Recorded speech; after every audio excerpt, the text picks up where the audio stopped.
why it's coming out now is we wanted to wait, to get through all of the legal proceedings, the criminal trial, and it's 4 parts, and it spans over 30 years of, pop culture, his life. So it took some time, to say the least, to put all of this together.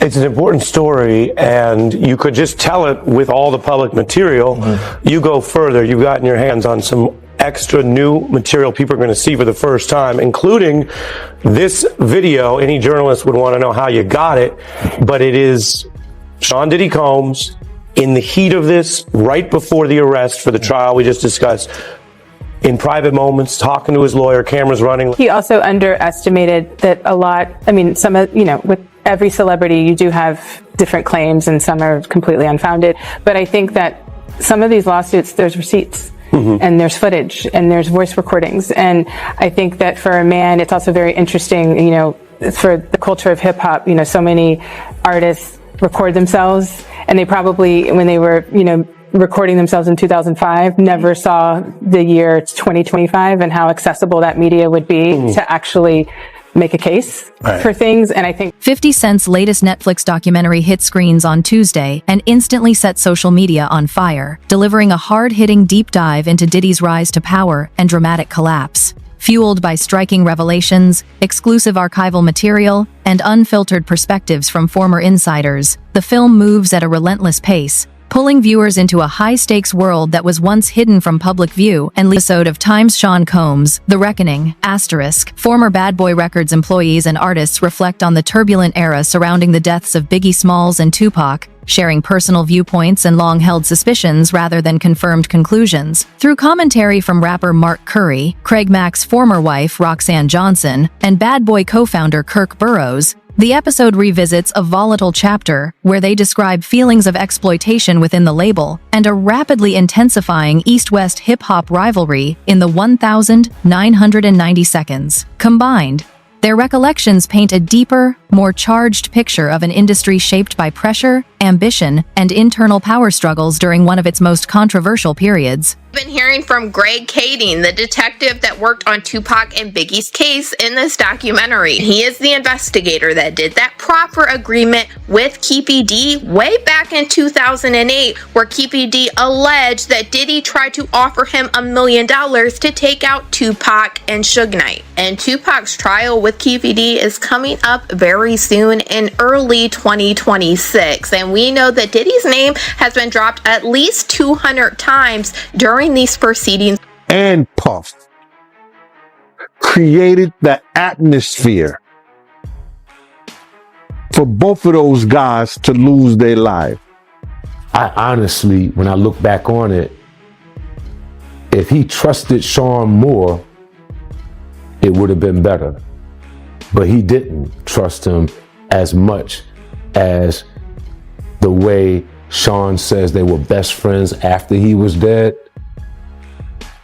Nah, I didn't see that during the time we were working. The documentary relentlessly unleashes one bombshell after another, positioning itself as one of the most confrontational deep dives into Diddy ever released. It claims that he is currently being held at a federal facility in New Jersey, serving a sentence tied to transportation-related offenses, while also noting that a jury rejected several higher-level accusations, underscoring the complexity of the case. Public scrutiny around Diddy surged sharply in late 2023 after a high-profile civil lawsuit filed by his former partner ignited a cascade of additional legal actions, pushing his name into non-stop headlines. As the series emphasizes, these claims have continued to multiply, fueling intense debate and speculation, even as Diddy has firmly and repeatedly denied all allegations, leaving the public caught between controversy, legal outcomes, and unanswered questions. Diddy Combs have now sent a cease and desist letter to Netflix. That's right. They are demanding it not release a docuseries featuring the embattled. This documentary doesn't merely rehash old accusations. It escalates the conversation by introducing new claims that reignite headlines and fuel intense public debate.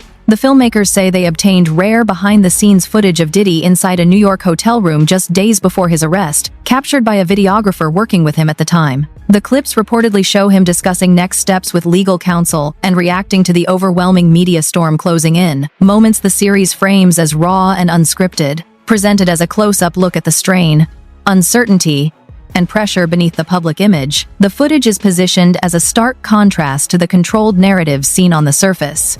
I'm waiting the whole time for Aubrey O'Day to reveal some major story that happened between her and Diddy. 3 episodes in, she's basically just talking about Diddy in a very general way. It isn't until the 4th episode that Aubrey reveals a witness walked in on Aubrey O'Day completely inebriated with Diddy doing things to her, as well as a second man who they refer to as a light-skinned, tall man. Details are very explicit and not anything I could share on here.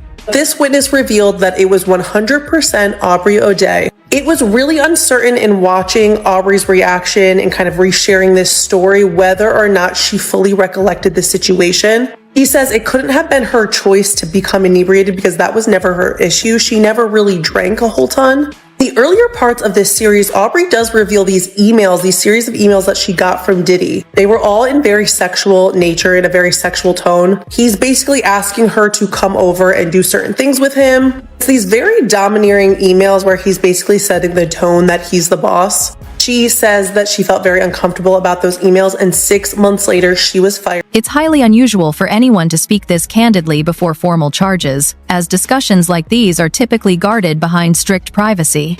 The documentary argues that allowing a videographer into the room may have inadvertently exposed sensitive legal exchanges, potentially blurring the boundaries of confidentiality. Diddy's legal representatives later told NBC News that the footage was never authorized for release and that they have no clarity on how it surfaced on Netflix, stressing that the videographer was under binding confidentiality obligations.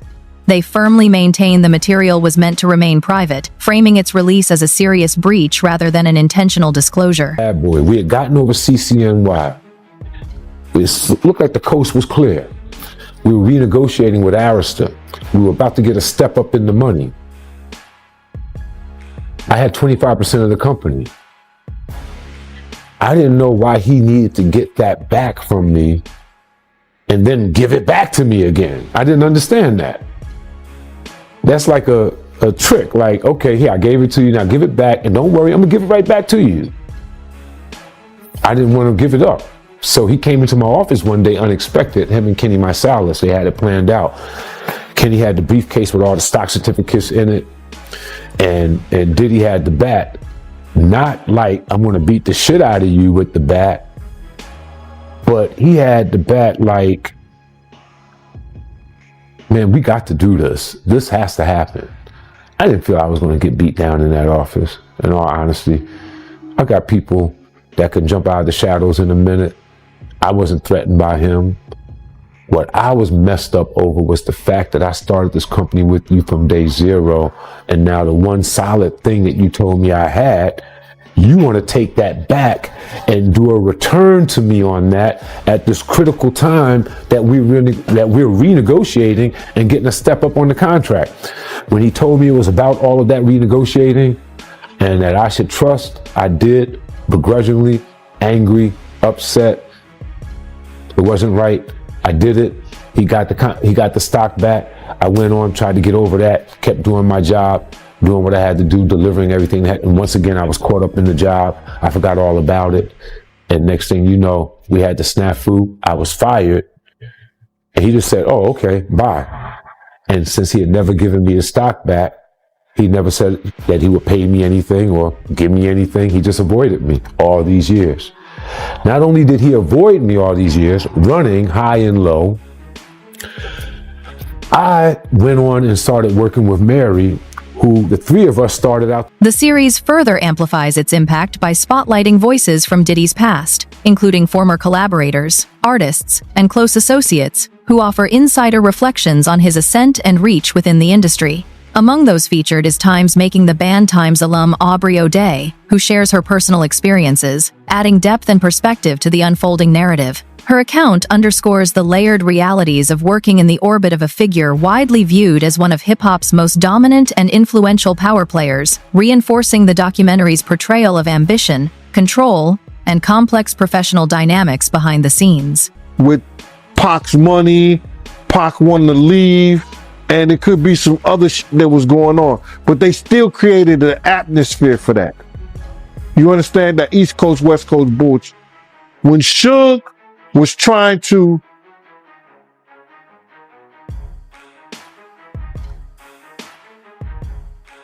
use the New York guys to, okay, man, come on, let's make some sense of this shit. And have a meeting and sit down with the New York guys and ask for a representative for Puff to come on. Puff was mad. You see now why Puff was mad. Everybody know now why Puff was mad. That he didn't want nobody to come to the meeting because Suge was playing Pay Daddy. Suge was in there playing Play Daddy with Justin. It's crazy. I said, well, how you gonna be mad at Misa and the East Coast, West Coast? And now we see why he was mad. We don't know if Suge sent Puff those pictures years ago. We don't know that.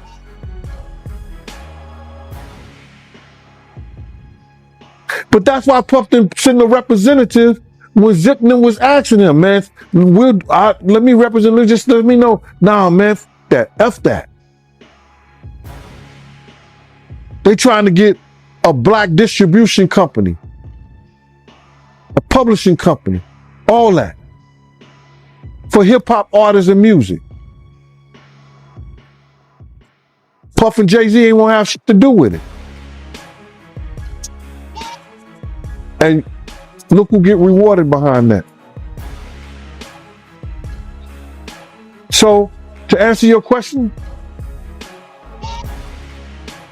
I think the atmosphere that they designed and made up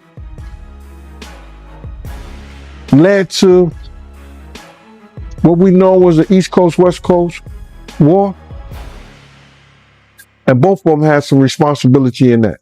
The series continues to escalate with testimony from figures tied closely to Diddy's past, as singer Al B. Sure, who once dated Kim Porter, shares what he claims to have observed, while former bodyguard Roger Bonds recounts experiences he says revealed troubling behavior toward Cassie, reflecting that his initial positive impression faded as he learned more. Expanding the scope further, Bad Boy Records co-founder Kirk Burroughs revisits his former ownership stake in the label, alleging that intimidation and pressure forced him to surrender his share, a turning point he says led to personal and professional collapse. Together, these accounts are presented as personal recollections rather than proven facts, painting a stark contrast between the massive success of the Bad Boy brand and the serious disputes, power struggles, and lasting consequences described by those who say they were left behind. You say Suge looks over, he sees you. He looks right at you. Yeah, he looks at me. Okay. When he looks over at you, and then Tupac's busy getting shot. Evidently, the story is Tupac's trying to either get out in of the back seat or something. Yeah. What do you see happening inside of their car? I seen a bullet going Suge's head. I thought he was dead. I thought he was dead. So Orlando across Dre? He leaned over on the window. We rolled down the window, popped.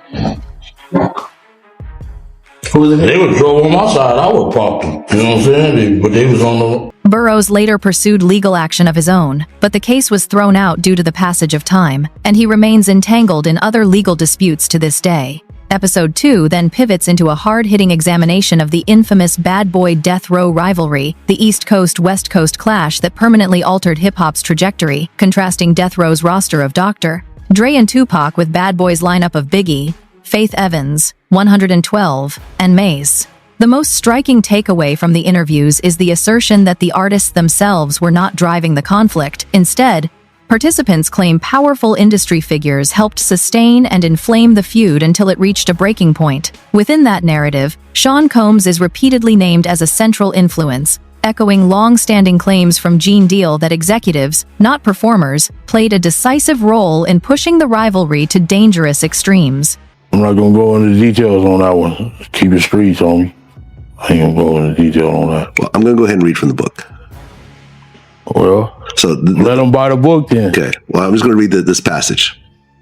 The shit was on. Tupac made an erratic move and began to reach down beneath his seat. It was the first and only time in my life that I could relate to the police command. Keep your hands where I could see them. Instead, Pac pulled out a strap, and that's when the fireworks started. One of my guys from the backseat grabbed the Glock and started busting back. The first skinned Suge in the head, and I thought that motherfucker was dead. I had heard some stories, supposedly that Suge used Tupac as a shield when the bullets started flying, but that's some bullshit. Suge was already wounded, and he was the one that got touched. As the rounds continued flying, I ducked down so I wouldn't get hit.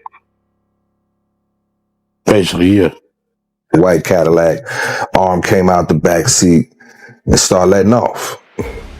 What went through your head when you saw that? They shot my name. 2008 proper agreement, he alleged that Diddy's friend Zip Martin is the one that gave him the weapon that was used to take out Tupac. And KPD told the investigator Greg Kading that Zip Martin had a special compartment to keep this weapon in his car that he drove to Las Vegas. And in this documentary, we have Greg Kading confirming that Zip Martin did drive the same type of vehicle that KPD alleged to Las Vegas this night. And then during this documentary, we heard from the former president of Bad Boy, Kirk Burroughs, who alleged during this time, Diddy had him hiring a whole bunch of people and getting cars to drive to Las Vegas. And he is now very curious into why Diddy wanted to do this. And he said, in his opinion, he now believes that Diddy was behind taking. The documentary claims the label feud expanded far beyond music, evolving into what it portrays as a dangerous street-level conflict, alleging that rival groups became informally aligned with opposing camps tied to Bad Boy and Death Row.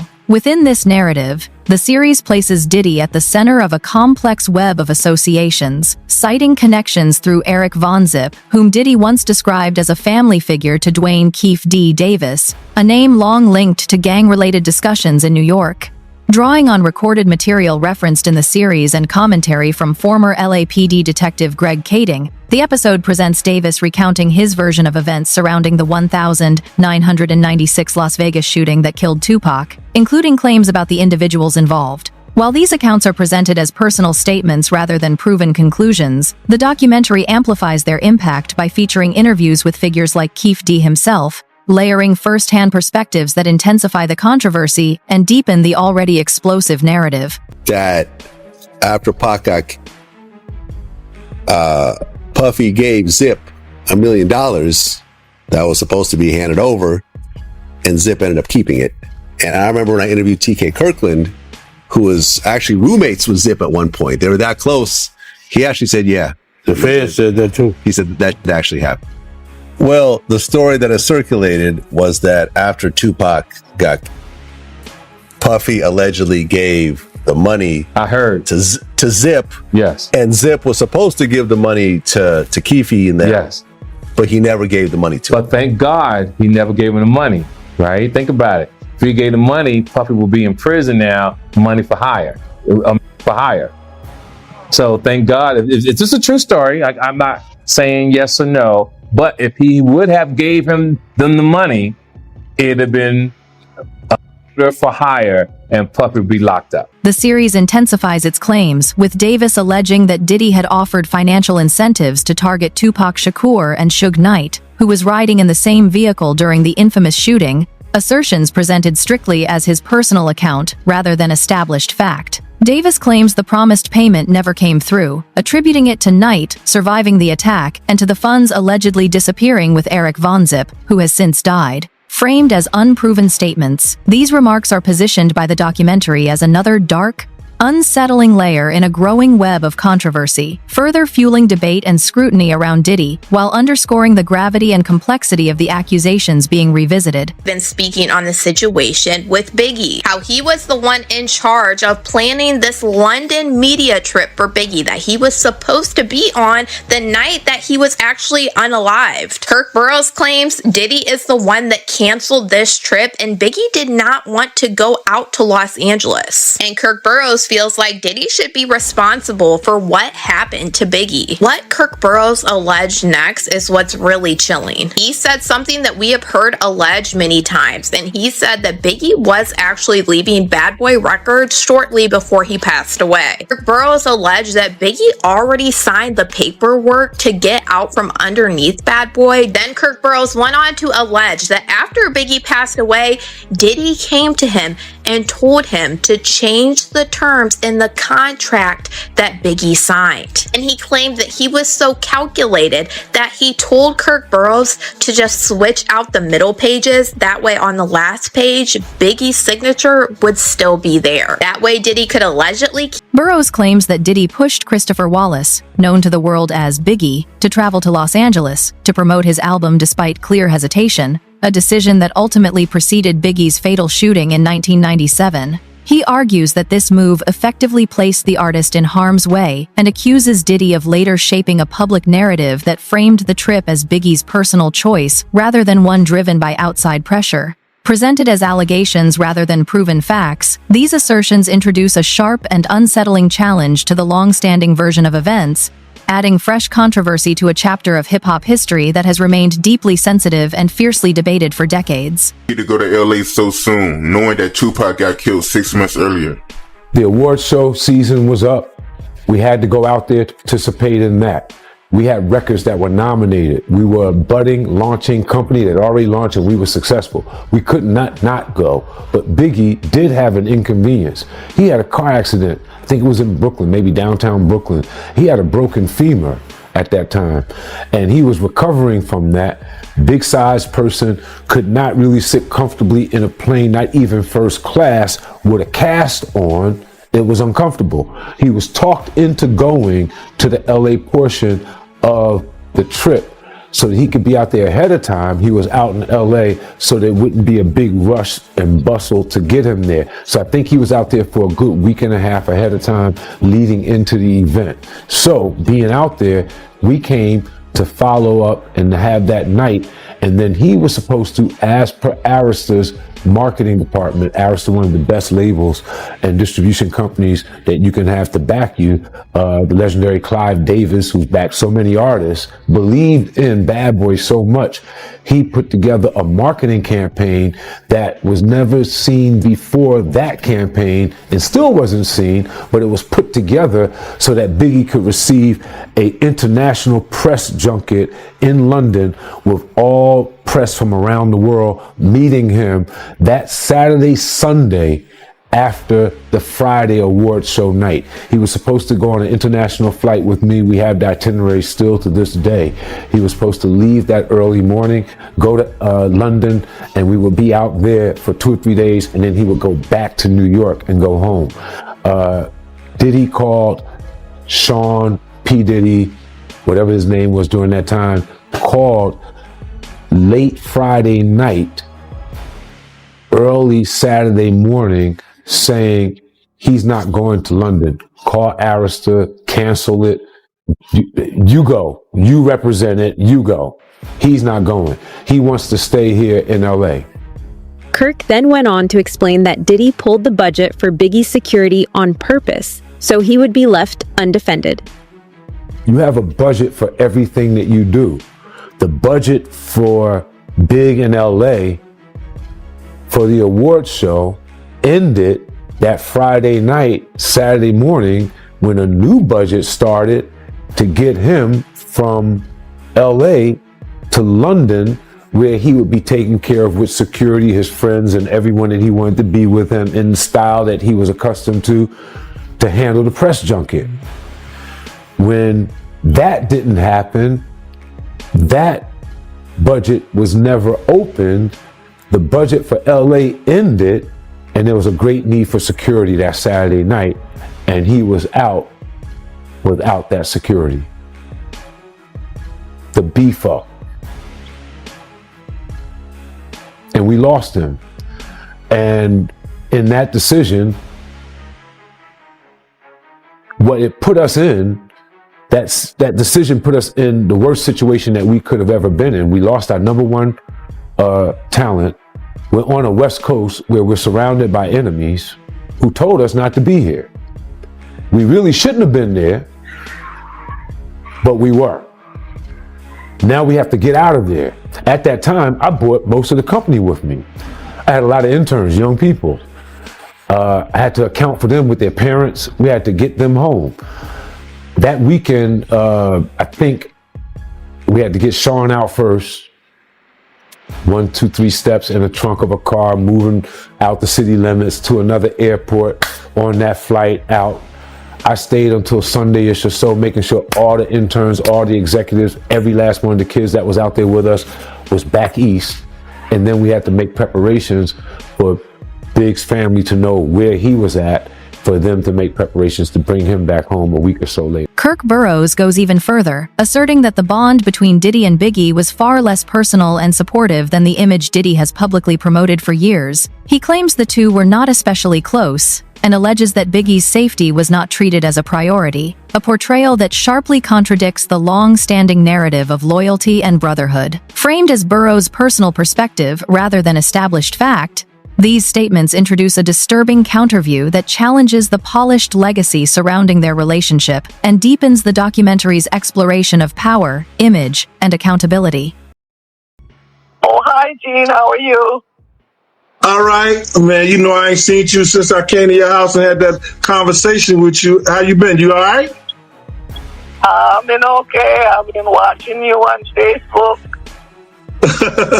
I'm sorry, Ms. Wallace. I'm sorry I had to do what I had to do, but you know, it is what it is. Okay. I know you do. Thank you, Ms. Wallace. Like I told people, I said if Ms. Wallace would have called me and told me to shut it down, I would have shut it down. Ms. Wallace ain't called. She knew how to get in touch with me. If Ms. Wallace didn't tell me to shut it down, I'm going to keep doing it because I respect you, Ms. Wallace. And do what you do. First thing I said was, Ms. Wallace, if you tell me to stop, leave Puff, stop, no, I didn't say leave Puff. If you tell me to stop doing what I'm doing, I will. She said, no, G, I watch you. You keep doing it. You doing a good job. You, man, listen here. Yo. I was happier than one of them boys at a Diddy party. I was so happy, man, it was crazy. Cause this was the first time I had talked to Miss Wallace since the last time I talked to her and was telling her about Big's death. Adding to the weight of the controversy, Biggie's mother has openly said in past interviews that she believes Diddy may have been involved in circumstances surrounding her son's death, a belief she has expressed as a grieving parent rather than a legal conclusion. Her statements injected deeply personal and emotional gravity into the narrative, intensifying public scrutiny over events that have haunted hip-hop history for decades. Framed as her perspective, not proven fact, her words nonetheless deepen the complexity of the allegations and amplify the unresolved questions that continue to surround Biggie's legacy and the powerful figures connected to it. Getting into what happened with Biggie. And Greg Kading alleged that Diddy wasn't helpful at all in the investigation into what happened to Biggie. We saw a lot of different records being put on the screen where it said he did not want to give any more info at this time, and this was at the hospital where Biggie passed away. And I also noticed this document that flashed on the screen that was from investigator Russell Poole. And Russell Poole said that he called Miss Wallace to update her on the investigation and that she was frustrated and angry that no one had been arrested for her son's unaliving. After bringing her up to date on the case and explaining our frustration with the lack of cooperation from Puppy Combs, Bad Boy Entertainment, plus Biggie's own entourage's lack of further assistance in the investigation, Miss Wallace calmed down and understood the situation.